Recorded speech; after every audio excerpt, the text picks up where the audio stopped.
Okay, welcome everybody. Thank you for joining us today.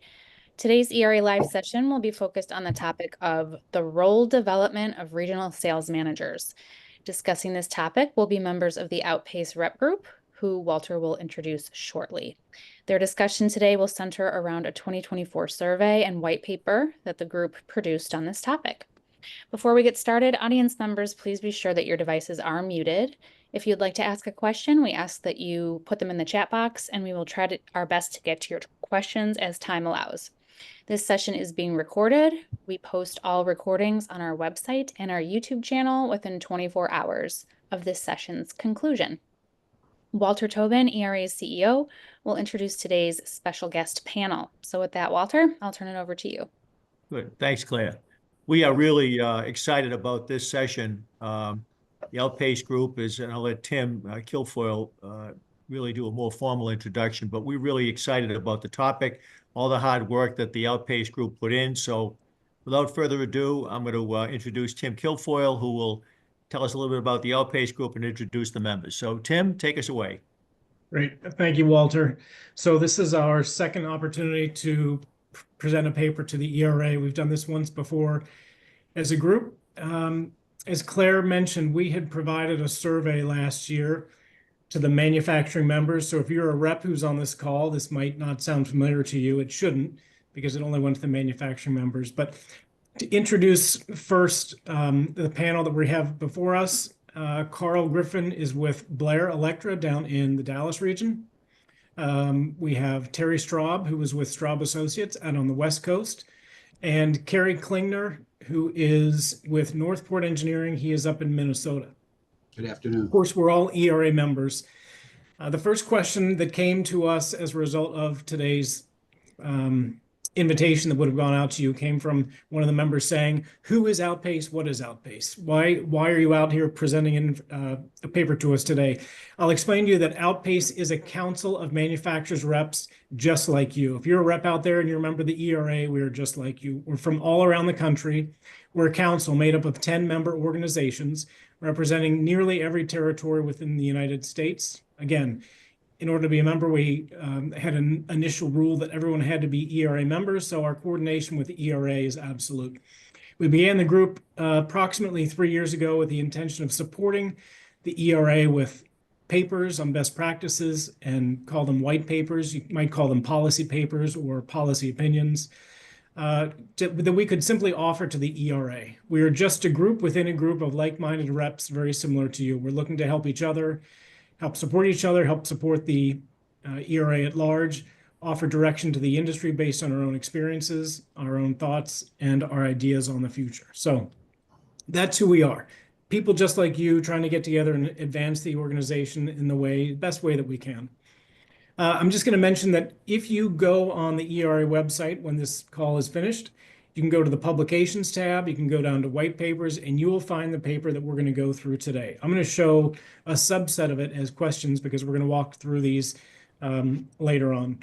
Before I go into the questions to our panel, I want to mention also we had provided a paper last year on marketing. If you're newer to the ERA or if you haven't seen it, go to the ERA website, click on the publications tab, go down to white papers, and the second one you'll see there is a marketing paper we put together last year. It's a walkthrough for how to get started. You may be beyond this if you already have a marketing department, group, or individual on staff, but if you don't, you can go there and find information on how to get started. If you want help, we are happy to help. We can support you in a number of different ways, primarily in directing you to resources that are out there. Most of us in the ERA have some integration now as it relates to marketing in our businesses, so I would encourage you to reach out. If you want to reach out to me, I'm happy to get you started. But there are resources out there similar to us that could help you as well. So, 2024 survey, role development of regional managers. I'm going to jump into a question first with Terry. Terry, what is the latest effort that the Outpace Group has made? What is it that you intend to present here to us today? So we agreed as a group, thank you, Tim. So as we examine different issues and different topics within the group, the role of the regional manager we felt was such a vital part of our success and working together with our regional managers.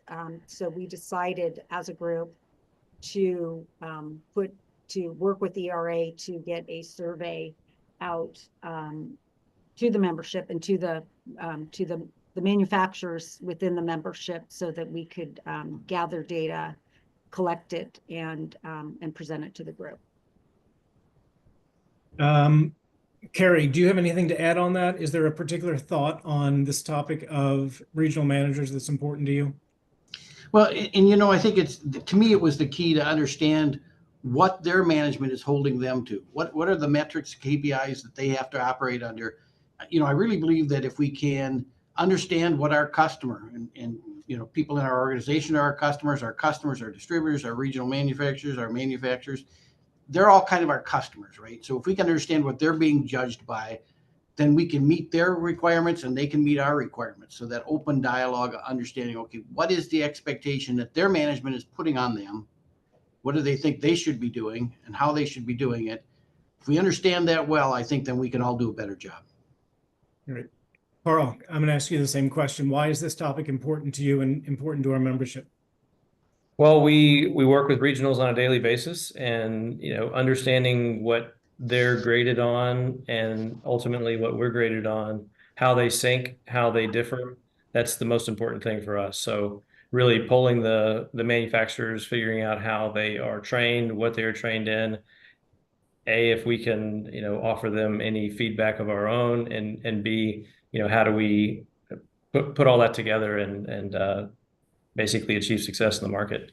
It's very important to us, and I think we can all win together that way. Great. So Terry, back to you. Isn't it a little bit presumptuous for a group of reps to think that they can provide detail and data back to a manufacturer to comment on the role of the regional manager? Well, we're not really taking a stand on this, Tim. It's just, I think it's more information is bliss, as I mentioned the other day. And so I think that getting, we have 220 manufacturing members roughly within the organization. So pulsing those members and getting the information and presenting the information so that we as reps and the manufacturing members and the distributors can just have a better understanding of what those manufacturers think is important, how they work, how things are structured, is just what the aim was for this. Harry, similar question to you, but what is it that the manufacturers should think about the reps, and why is it important to hear it from them? It's a partnership. It's a partnership with the reps and the distributors and the manufacturers. We're all in this kind of together. And, I think the more dialogue we have, the better off we are. And I just like to have that open dialogue. Carl, same question to you, but let me put a different spin on it. When we first brought this up to Walter, he said, this is really a bit of a third rail topic. And I think in many respects he could be right, but I want to ask you, how is it that we shy away from that third rail, so to speak? How is it that we can provide value as reps back to the manufacturers? Why is it, again, something that they should be hearing from us? Well, we basically are asking the manufacturers to provide the data. We're not putting words in their mouth. So we're just giving them the ability to say, this is what we're doing, and giving the remainder of the industry the ability to see what their competitors, basically what the industry is doing. So I think in doing that, we can add our feedback, we can add input, but we're not telling them how this role should look and what we think of this role. We're basically just trying to help push it forward and potentially make it better. So a mirror kind of on the industry. Yep. Okay. Thanks for that. So Terry, back to you. The method that was used for developing the survey, you decided to do it in this method. How did you develop the method? So thank you, Tim. We wanted to use the ERA as the vehicle for disseminating the information and collecting the information. So it was completely anonymous. The Outpace group met several times to come up with what we thought would be valid questions, key questions, trying to cover all of the bases with the role of the regional manager. And then we also ran it by the ERA leadership to make sure that we were in line with what we all were on the same page of what we thought would be a good survey to get out to the manufacturing partners. And then the ERA sent that out, and we got the data back. And today we're presenting the information based on the responses that we got. Carrie, I'll just ask you, was there anything additional that you'd like to add on how this was pulled together and maybe how the method was put together? Well, I think basically a blind survey, but I think, we were talking the other day about what we maybe could have done differently. And I think we could have targeted who that survey went to a little bit better than we did. The ERA has a contact from each of the manufacturers, and that's who we had this sent to. That contact may or may not have been the right person to get it to. It may not have been the sales manager, national sales manager, VP of sales and marketing, that kind of person that we were hoping to get to. And so I think we got about a 10% response rate, which was good, right? 10% is typically not bad on a blind survey, but I think we could have got it much higher if we had gotten it a little bit more rifle shot targeted to the right individual. Carl, is there anything you can add to that? No, not really. It's I think it's all been well said so far. Yeah, the only thing I would add, because we're going to jump from here into the actual slides, and I'm going to start with Terry on those. The one thing I would add, as Carrie said, as primarily business owners of rep organizations, we try to get everything perfect, and this one took us a little bit of time to get out. So I think we're often guilty of actually trying to make things too perfect. So, but you're right, Carrie, getting this into the right hands was probably the most difficult piece, because we wanted to guarantee anonymity. So we let the ERA do all of that heavy lifting. So slideshow here. I apologize for the slide deck, but it's going to be meaningful, so you don't have to go off the screen and go pull this paper up and look at it. I put this up here first. We didn't get into this, but I wanted to show you who the members of Outpace are. Hopefully you recognize some of these names. 10 members currently, and been around for about 3 years. Terry, let's go to the first question. Please list the top 3 responsibilities for your regional manager in ranked order. I'm going to let you respond. So as you can see, the data there is the leader, is the sales and revenue growth, customer market engagement. There's no surprise there. It's not as big of a difference as I would have expected. The notable responses you can see on the right is that the responsibilities of the regional manager come in as getting to know that market, customer engagement with the rep, knowing the rep, and building new business. And question 1 is actually going to be sort of tied to the KPIs, which we'll address in question 3. But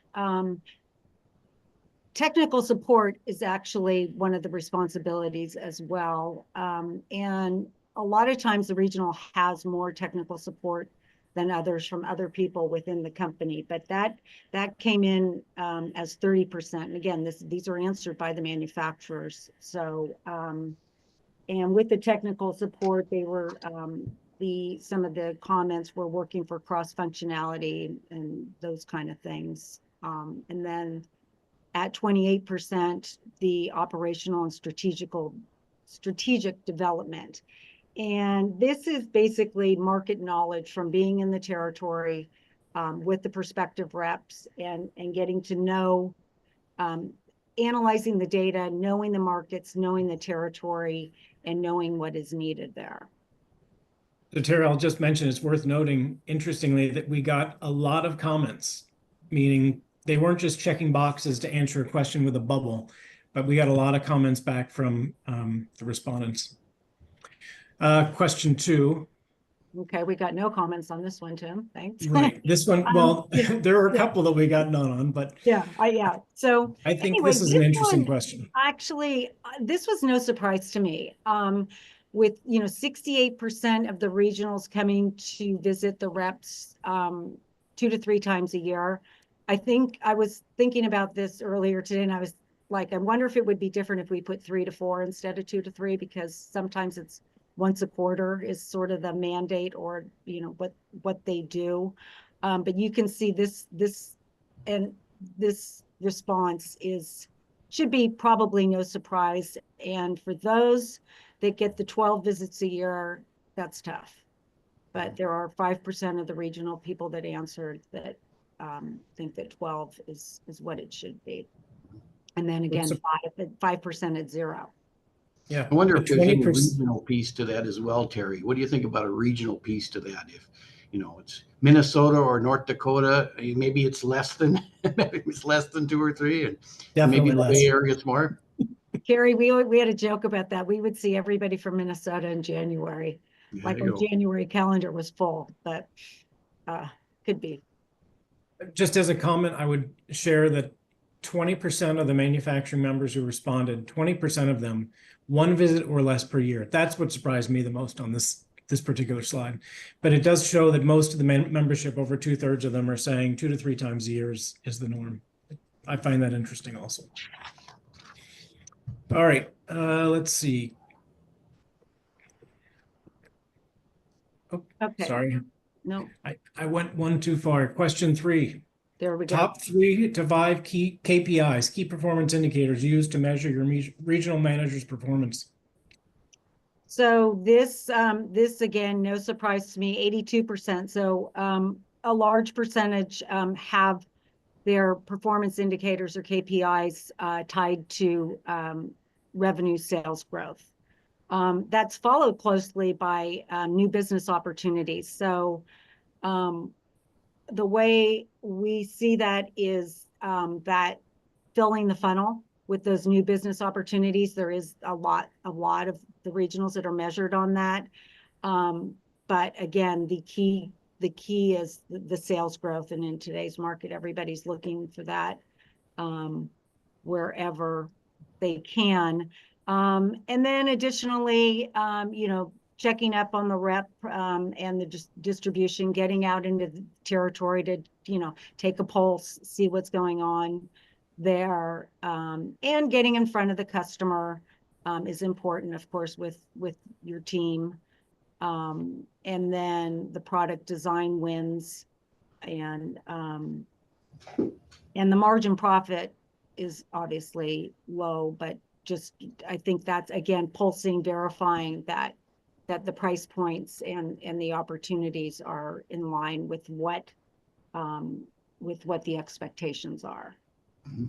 So, like I said, I think that the major piece of this, the KPIs, are, of course, revenue-based, but it's also about filling that funnel, getting those MBOs validated and checked, and being out in the territory in front of the customers and the reps and the distributors. Gary, any comments, or Carl, any comments? I would agree with Terry on all that.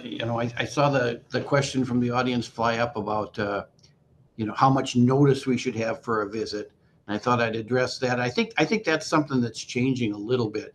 We used to ask for like 3 to 4 weeks notice so we could fit it in our schedule and make sure we get the right appointments. But with a lot of people working from home now, it's a lot harder to get them to commit early to a meeting. I don't know if I'm going to be in there that week. I don't know if I'm going to be in the office. Let me know the week beforehand, and I'll know whether I'm going to be in the office or not. So I think that's something that's kind of changing in the market, and the more notice, the better. But I don't know that we can expect to get back a firm schedule much more than a week before they come. I agree with that. I agree with that too, Carrie. And one thing to note is oftentimes we have our regional right in our backyard. And so then it becomes a little bit tricky with the scheduling, because they're there, they may travel to other parts of their territory, but the scheduling when the regionals are in your backyard can be tricky as well. As we review these questions before we got the outline and paper put together, we were looking at the responses to this, and Terry, I'll just echo what you said. It's performance. I was mentioning in our pre-call with Walter last week that I tend to get focused on the new and some of the things that help us advance the business to make sure that we can stay competitive and stay ahead of competitors. But the one thing to remember, and really what the paper provides back to the membership, and that includes the reps, but also to the manufacturers who are interested in seeing what it is that their colleagues as competitors are doing, but that they're focused on performance. They're not necessarily focused anywhere else, because where the rubber hits the road is performance. So whether you're the rep, distributor, or manufacturer, that's what everyone's focused on. Makes sense, yes, but again, we don't often get these questions asked to us from manufacturers. So to be able to see this here in hard numbers and the results, I think it's meaningful and interesting. All right, we're going to jump over to Carl now to pick up on the next 3 questions. So question 4, Carl, please provide the sales-specific training that you, and again, this question is being asked of the highest level sales contact within the manufacturing membership organization. Please provide the sales-specific training you provide your regional managers. So looking at it from an overall sales perspective, as far as just the training, technical coming in at 40% was a little surprising, because again, that's a little bit lower percentage rate than I would have expected. But regardless, technical is still the majority. General sales, best practices, 30%. Strategy and process, that's kind of vague, but again, 15%. Market knowledge at 10, and their internal CRM at 5. So kind of follows how you would expect, with technical being the leader there. But as far as the notable responses, so one that I'll highlight is new product introduction training, market information, application training, and success stories. And regarding success stories and applications, so we as representatives in a territory are somewhat siloed. So hearing about what other regions are experiencing and where they're succeeding can really help us generate new ideas, look in different places. That's the type of a role that a regional can really help with, or information that regional can really help with. Another one is updates on new products we are launching and technical specific product training. So again, NPIs are very critical. We can never have too much information as the rep. The more the regional manager and the representative know about the NPI, the better questions we can ask the customer, the better engagement we'll have with the design engineering group that we're calling on. And hopefully the more successful the manufacturer will be in the long run. So again, just additional training for the regional on new product introduction is helpful. Sporadic training on how to promote solutions rather than product specs. So we rarely sell on price. Selling the value is critical, in what we do. So why is your product or capability the best for this application? How is that communicated? How does it solve the customer's problem? The RSM's knowledge of this is important in both educating us as the representative and the customer. So again, just more education, the better off we'll all be.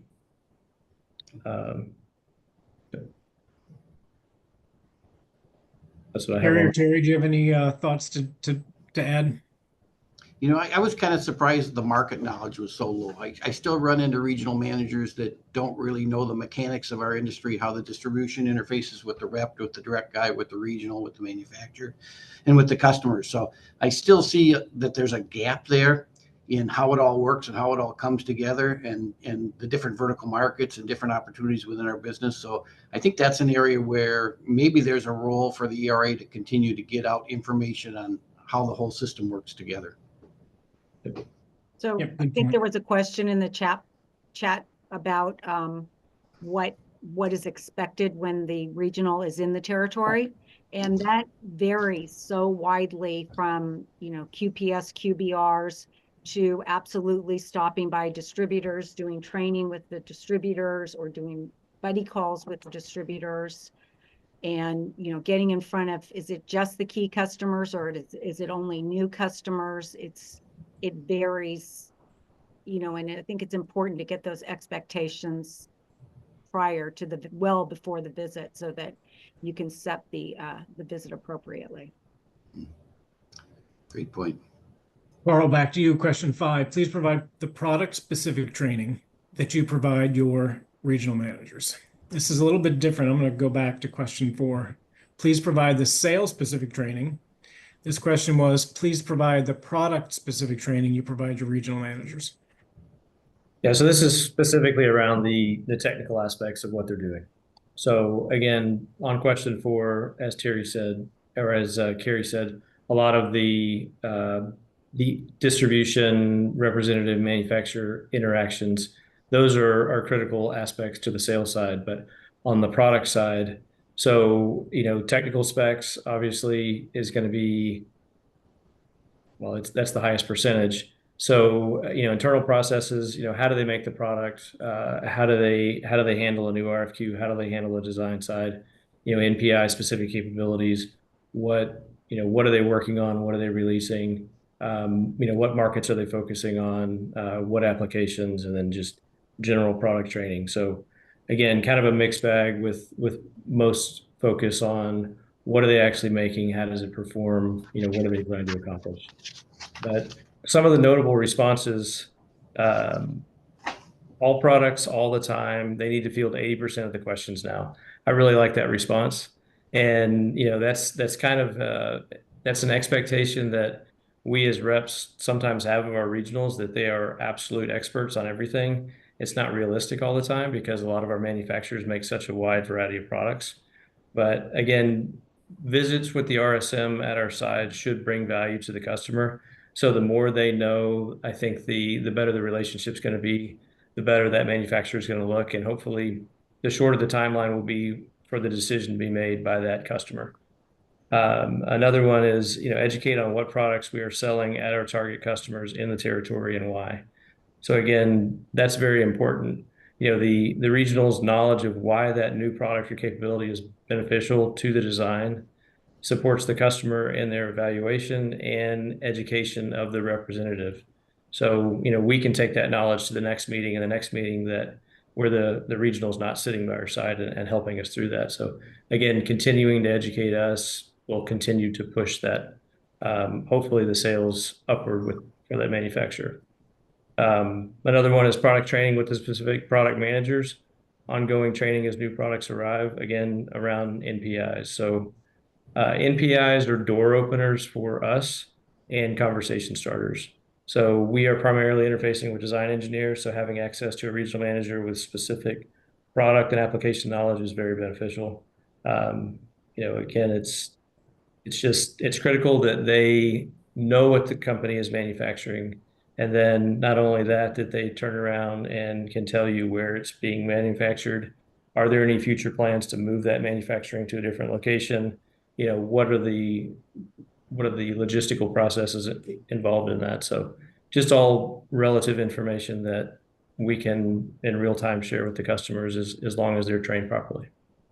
Carl, can I ask you, you have had 2 slides where there's less than 50% of the respondents are saying that they've got technical training as a part of what they're giving their regional managers.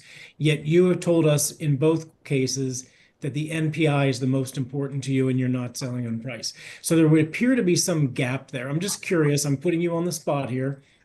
How do you fill the gap there? How do you connect the 2 sides that are saying we're doing less than 50% of our training in actual product technical, yet you need that to get the NPIs closed with your customers? Well, it's just that's why we're presenting this information. Is I think that it's very important for the manufacturers to properly train their regionals and therefore properly train us through the regionals on what they're making, what their capabilities are, what their processes are, what makes them different than the next guy.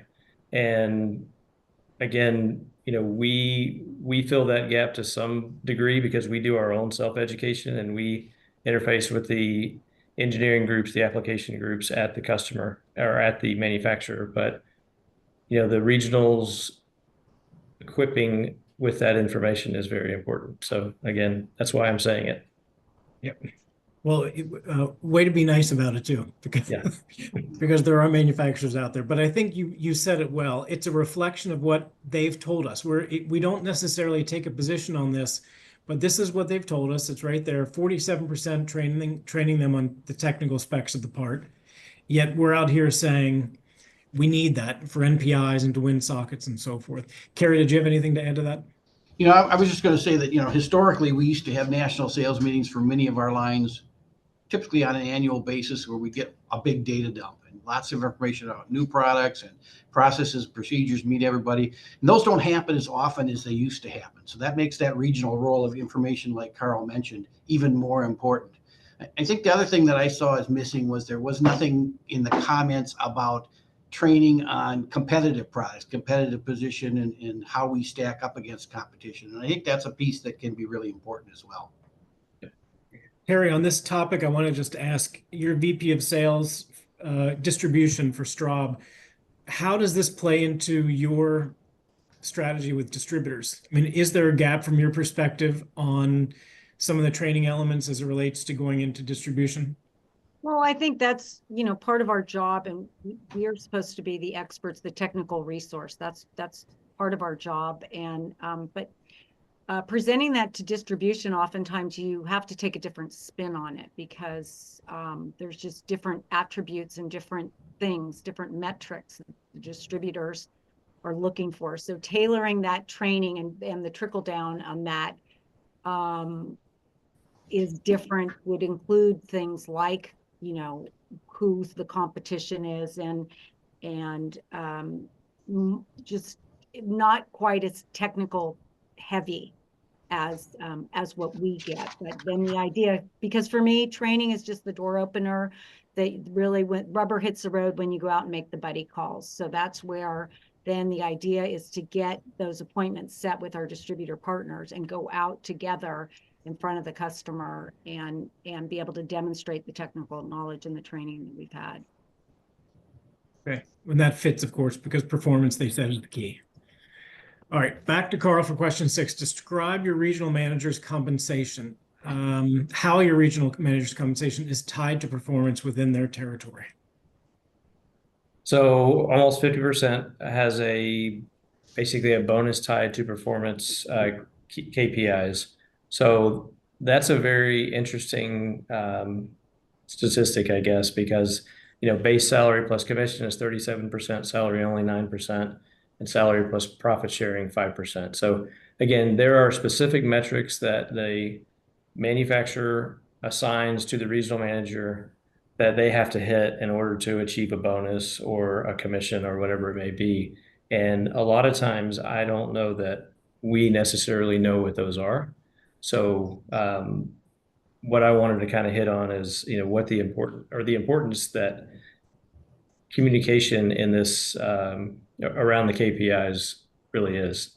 So the more we know, the more we can help the regional achieve those goals. And then I think ultimately we can help the manufacturer achieve the goal of higher sales. So some of the notable responses, first one, end of the year bonus tied to KPI. What are the KPIs? So, we're 100% compensated on sales. Our goal is to drive sales by educating, the customer, specifying their products. But again, the regional may have other specific things that they're trying to do or need to do, whether it's, specify a certain new product or specify, a certain, GP level, maybe sell at a gross profit level, or maybe have so many opportunities in the funnel. And again, saying it again, the more we know, the more effective we can be together as a team. The second one is bonus tied to overall sales and growth and new business opportunities. RSM metrics, can be tied to new business opportunities or design wins. Profitability may be a key factor, and we may want to steer away from certain customers or markets based on what goals they have. So if they have to hit a certain GP, we may be able to say, hey, we're going to waste a lot of time with this industry or these customers because they're historically going to drive your prices into the dirt, and it's just not worth our time. So let's focus our efforts over here. Again, communication is key here. I think we can all win if, the more we talk and share our goals. Terry, any thoughts?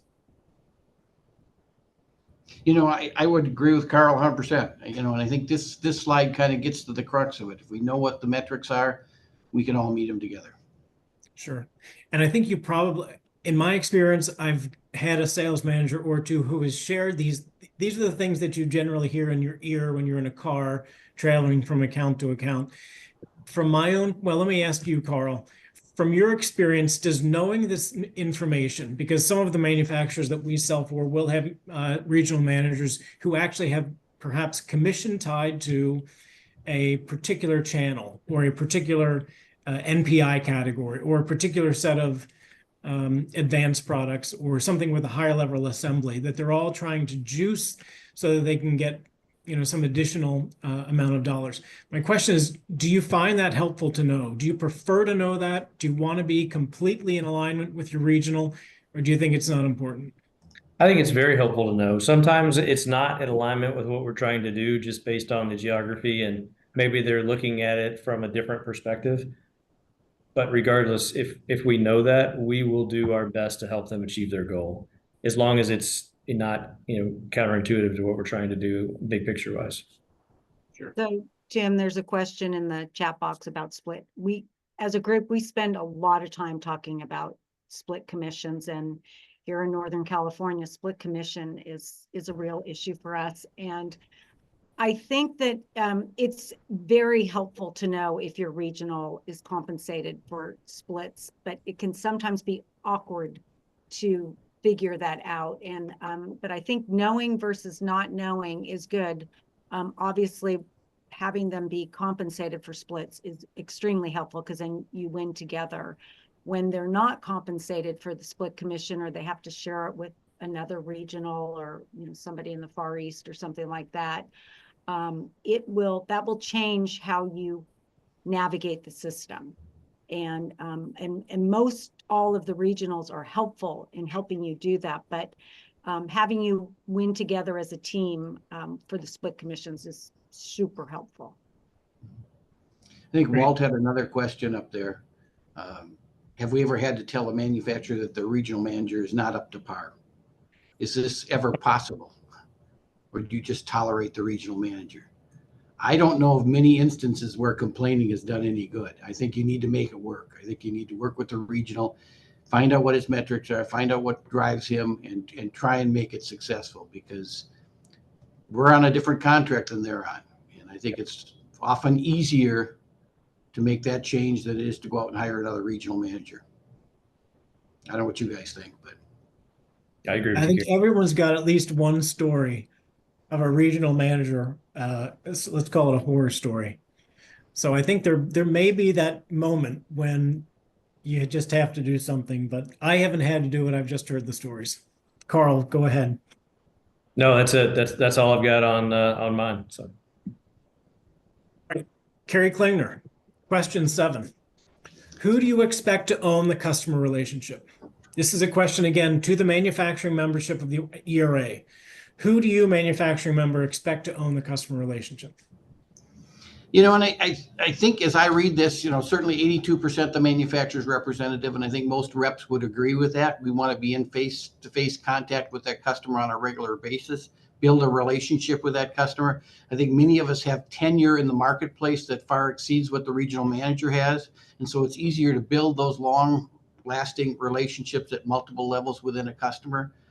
And so I think that's positive. And I think where they say your regional manager, is it that the VP of sales and marketing wants to go to their regional manager and get the information they want? And so they expect him to be informed. So to me, it is really about making sure we all communicate, right? So everything I know that's relevant, I want my regional manager to know that's relevant with that customer. Does 2 things for me. If his boss asks some questions about it, he's going to give them the right answers. And those right answers hopefully are going to get me what I need to be successful with that customer. So that communication benefits me, and I think it also benefits that regional manager. I think the one that kind of surprised me was your distributor. My experience has been the distributor often has multiple lines. And I would think that most manufacturers would expect that either the regional manager or the manufacturer's rep would carry the responsibility, being the non-competing party in the package to get that information to them. So, sure. So Carrie, don't take this the wrong way. You and I have known each other, so I don't expect you'll take this the wrong way. But through the years, do you think this has changed much? I mean, you've been in the business a long time, which is why I'm asking you the question. Do you think this has changed through time? To me, I would think the manufacturer's representative percentage would have been higher in the past, not lower. Because, there was certainly a time when, we were asked everything about everything, typically directly from upper management. And I think that happens less today than it used to happen. Carl or Terry, do you have any thoughts on this? No, I agree with Carrie. I think, in the past that the percentage would have been higher. And again, from our perspective, we are typically interfacing with the design engineering community. So I would agree that, we're going to have most of the day-to-day communication. And, from an ownership perspective, it's really it's a team effort, but we're going to have the majority of the interface and the communication. And obviously, distributors are going to play a key role in that too. And, sometimes that's with engineering, a lot of times that's with procurement. And, we all work as a team. So. Terry, this one would seem to have alignment with a lot of us. Do you agree with that? Absolutely. I think, we're in the people business, right? And we talked about at the ERA convention, one of the breakouts talked about the relationships and how important those are and how people want to do business with people that they like and they know. And I mean, that's our value proposition. That's where we really excel is being in front of the customer and having those relationships. Great. Okay, Carrie, question 8. We're almost there. How important is it that your regional manager possesses technical knowledge? So, 91% said it's very important that he has the technical knowledge. So I think most of us would agree with that and go along with that. I'm kind of surprised that even 9% were neutral on whether they needed technical knowledge or not. I think from our point of view, there's two pieces that are important. Obviously, that technical knowledge when we're making calls on a new product introduction or a new opportunity with the technical people at our customers, the engineers at our customers, that's really important. But we also have to make calls, especially in this day and age, on tariff mitigation and all kinds of other things with materials people. So I think it's important that they have a business acumen that is strong as well. But I think the technical piece is usually the harder piece, right? I think to find somebody that can be technically sound and understand their products well as having the benefit of their business experience is really a positive. Carl, any thoughts on this? Like Carrie said, technical knowledge is, I think it's critical, but also being able to read a room and being able to, determine, hey, this guy has had enough of my pushing, or this guy has additional questions that I can't answer right now, or just being able to understand the customer's language and follow up with that, I think is very important too. So those are necessarily traits that can't be, well, they can be taught, but they're more, I guess, personal traits to people. Carrie, what stood out to me on this question is the fact that 68% of the people did not say technical degree is preferred. So while they want them to have technical knowledge and presumably they could train them, they specifically did not say technical degree preferred. Just go out on a limb here, Carrie. I'm curious what your take is on whether or not you think an engineering degree is quote unquote requirement in a regional sales role. Personally, I don't think it's a requirement. And I think the interpersonal skills of some engineers would say that that's not a good fit for them, right? So I think number one, you've got to find that individual that can read the room, like Carl said, and work the room and understand what needs to happen next to be successful. And sometimes that's a fit and sometimes that's not a fit. So I would say I wouldn't require it in a role. I wouldn't make it a requirement. I have manufacturers that make it an absolute required, or make an MBA an absolute requirement to have that role. I don't think that's necessarily bad, but it certainly takes your pool of candidates down. And today, this day and age, some of the comments were that it's hard to find a good regional manager. So the more limitations you put on that, the harder it gets. Terry, any thoughts to add? No, I thanks, Tim. I'm in agreement with, I think finding the technical knowledge degree individuals that actually can read the customer and kind of put the pieces of the puzzle together can be difficult. And you don't want, you want to be able to read the customer and normally the technical knowledge that the regional has can get the job done. And a lot of times as we dive deeper into some of those opportunities, we do call on additional personnel to help out. Sure. Claire, we've got one more question to get to. Before I do that, I wanted to ask you, is there anything in the chat that you wanted to share? I saw a couple pop up. I just wanted to ask you. The only one we haven't gotten to is, which maybe you're getting to, is any surprises or wow moments from this study.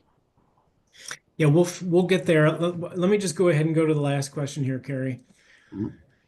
This was an opportunity to have the membership, again, manufacturing membership, provide any additional comments, knowing what we were up to. But I'll turn it over to you, Carrie. Well, and I would encourage everybody to read the comments when they get a moment, because I think some of them are pretty well grounded.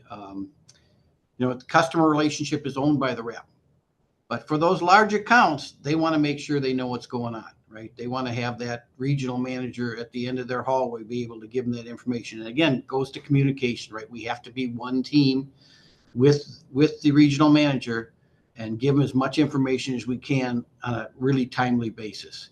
So I think that's really, really important. I think copying the regional manager on relevant emails, keeping them in the loop, and certainly expecting them to keep you in the loop too. I think if you have a regional manager where you start copying them and stuff to bring them into a program and then you don't get copied back, that's a problem. So I think making sure that communication is bilateral and often in common, I think is a huge piece of the puzzle. And I think some of these people, some of the responses really got to that point.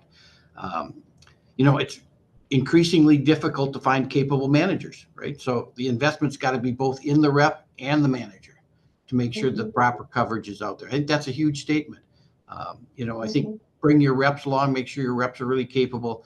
You have two consistent, hopefully, things in the market to make sure you're successful. Our business does not happen overnight. We have programs that take 6 months, but most of them take years to get to full production. Some of them take 6, 7, 8 years, depending if it's a medical or a military application. So I think the consistency and of the rep and the regional manager are really important in the whole process. The regional manager is a facilitator to help support the reps in the field. Yes, that makes sense. We got to work together, and they've got to help us, and we've got to help them. And I think they need to be an advocate for us within their management team. We certainly need to be an advocate for them when we're allowed to do so as well. So Carrie, on the question that Claire posed earlier, is there something in there? Was there either a wow, aha moment? Is there anything in there that really surprised you? We all came into this sort of with notions of our own. It's not that we share them. It's just we came into this with notions of our own experience. Is there anything that surprised you?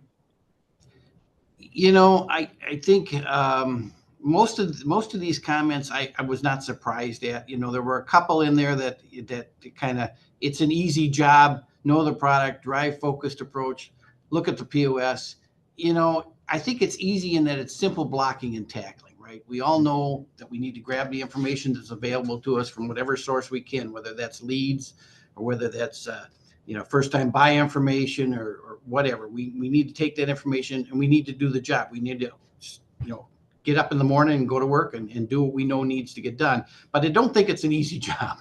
I think I think it's very difficult. It's a complicated job for the regional manager as well as for the rep. He's got to manage typically multiple rep firms, multiple people within those rep firms. Those people work for him, but they really don't work for him. So I think, it's a very difficult job, and it takes the right individual and the right motivation to make it work. Carl, Terry, anything you'd like to add? I guess the only thing that I would like to add is, the role of the regional is critical from a perspective of taking the knowledge base that we bring, whether it's the customer level, just information, whether it's around competition or where they're headed or what the price targets are, whatever it is, and feeding that back to their management team and taking any crazy ideas that we or our customers have and saying, hey, we want to push your capabilities a little bit outside of where your comfort zone is, and championing that and trying to convince the management team that, hey, I think there's a business case here, so let's see what we can do and really put the effort in and talk to the engineers. So again, that's another critical role is basically back selling that information to the management team at the manufacturer. Harry, how about you? Was there a wow moment or something that surprised you? Actually, thanks, Tim. Nothing, no, I would say there was nothing out of the ordinary, but I just found, I found it very interesting. And I think that the regional, there's so many different types. And I think location can matter also because you have your regionals that are located in the factory. That's far different from the regionals that are out, which there are many that are out in, they're on their own. And so the communication backwards with the factory is far different than when they're actually at the factory. I think the key piece that's no surprise is we want our regional to be our champion, and we want to work together on whatever makes it work. So I think understanding, and again, circling back to where I started, is just knowing is far better than not knowing in order to be successful. So I'm going to ask you all one more question, the same question to each of you. I'll start with you, Carl.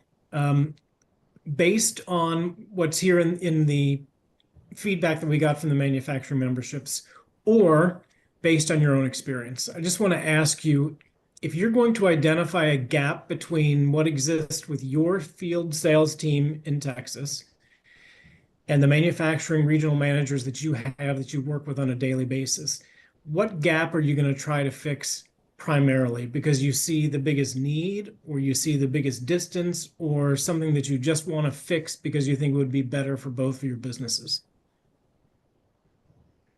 That's a good question. In general, we have pretty good regional managers. So I want to say that there's always room for additional technical training, but I guess in our market, we have military, HVAC, electronics, industrial, medical, and it's a very diverse market that we touch. So every customer base has a different design cycle. They have different requirements. They have different purchasing habits. So just continuous education on what will be the most effective sales strategy and marketing strategy by industry, I think is probably the biggest place that we can improve on, from a regional perspective and from our team as well. Just is communication there. Harry, I'll ask you the same question. What is it that you would want to identify as the first thing to fix in terms of a gap, pulling things together between you and your regional managers? So I think that it circles back to, I think, allowing time during the visits to spend time together, whether it be lunch, dinner, or windshield time, to talk about how we do business together and identify what those gaps are together, because we need to make sure that we're on the same page and that we're a team. And I think knowing those will make us all more successful. Harry, same question to you. I would agree with what Terry said. I think, historically, when we have a regional manager come into the territory, we'd be in the car, we'd have an hour drive to get to customer A, and an hour drive to get to customer B, and a half hour to get to customer C. We'd be talking in between those calls. Today, when you're in the car, they're on the computer, they're on their phone, they're working, trying to get work done, because it never stops, right? It never stops. So to pull time outside to get one-on-one with our sales guys and that regional manager, to get to know each other as a human being, as well as their constraints in business and the things, I think it's really huge. And I think it makes it much more successful for all of us if that relationship is built. Great. Claire, we are running up against 4 minutes. Is there another question in there you'd share that we could try to tackle? Yeah. Brent Corsetto had a really good question. Instead of me reading it, Brent, if you're there, maybe you can unmute and ask your question. Yeah, maybe this was a little bit driven by an experience I just had with a regional manager, but we talked about two to three visits a year from each principal.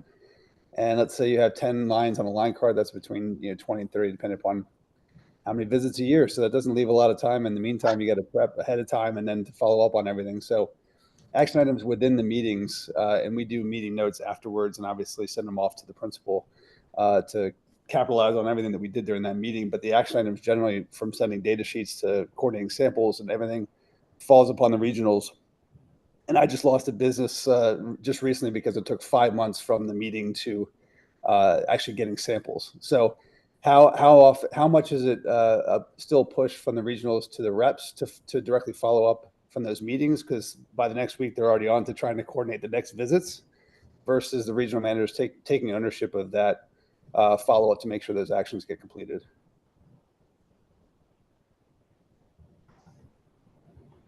Don't all jump at once. It is a complicated business, isn't it? Yeah. I will tell you, we've all run into that. Certainly, it's our expectation we get those meeting notes in that they get addressed within a very, very short length of time.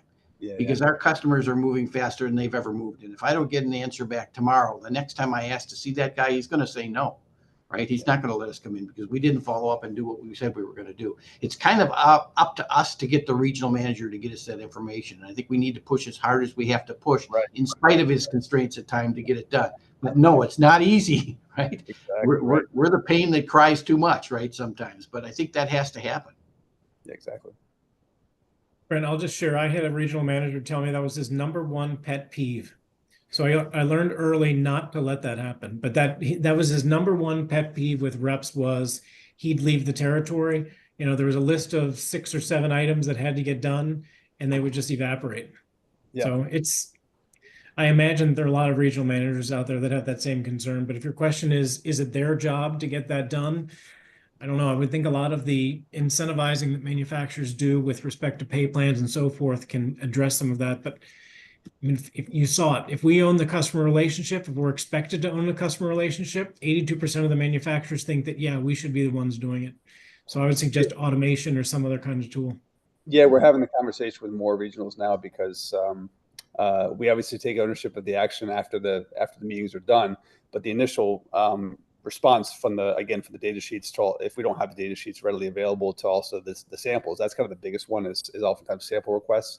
If those don't go through and those don't get action right away, and we're waiting, then the opportunity is passed. And so some of our regionals have taken the opportunity to be like, okay, we're the ones who are going to take the ownership of that, and everything else that follows after that sample is released, then obviously it's carried on from the rep. So just that initial kind of follow up, because again, there's the principal visits, they keep on coming. So it's getting more and more difficult to keep track of all that. Thank you. I think Walt asked a question about turnover or lifespan of a regional manager within the region or within the territories. And, I think it's probably a question we could have asked in the survey, quite frankly, because I think it is a critical point to our success. The more tenure we have within their organization of the regional manager, the better they know their companies. Our best are ones that have been there for a while in a variety of roles, is even better. And by far, they make the best regional managers. They know the company inside out. They have a pipeline to management, and they can really support our needs. But I will tell you that they're the best ones. But then you get some companies where we've had probably 5 regional managers in less than 5 years. And, sometimes they're promoted and sometimes they leave. But that makes it extremely difficult to grow the business. So I don't know, anybody else have a comment on that? No, it just highlights the importance of what we do, Kerry. And, if we're that consistency for that manufacturer, then, there will be turnover in the regional manager role. I mean, it's inevitable. The culture of the company has a lot to do with it. Often when you get into a relationship with a large manufacturer, the expectation is that it's potentially a stepping stone to something else. But most of our manufacturers, different culture. The regional managers tend to be, those are roles that they tend to stay in for a long time because maybe the org chart isn't as large and they're not moving up as quickly. And at any rate, I think it has a lot to do with the culture of the organization. All right. Well, we're running up against the hour. Walter, any parting final thoughts before I just want to applaud the Outpace Group. What you've heard is real live reps from the front lines that are dodging bullets every day, engaging in hand-to-hand combat and selling.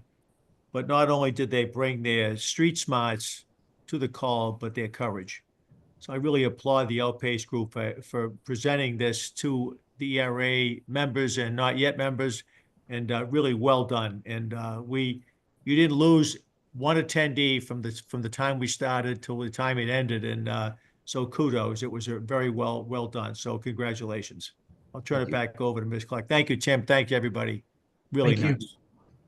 Yes. Claire, take us home. Sure. Yes, like Walter said, thank you, Tim, Carl, Carrie, and Terry for taking the time to share those insights with us today. Thought it was great. As a reminder, this session was recorded. The recording will be posted on the website and the YouTube channel within the next 24 hours. The next ERA Live will take place Tuesday, June 10th at 4 o'clock Eastern. It will feature an ERA favorite, Sam Richter, who will guide us through updates in the world of AI, including the newest features of ERA's SearchLink tool. So we'll see you all there. Have a great day. Thank you, Claire. Thanks. Have a great day. Bye-bye.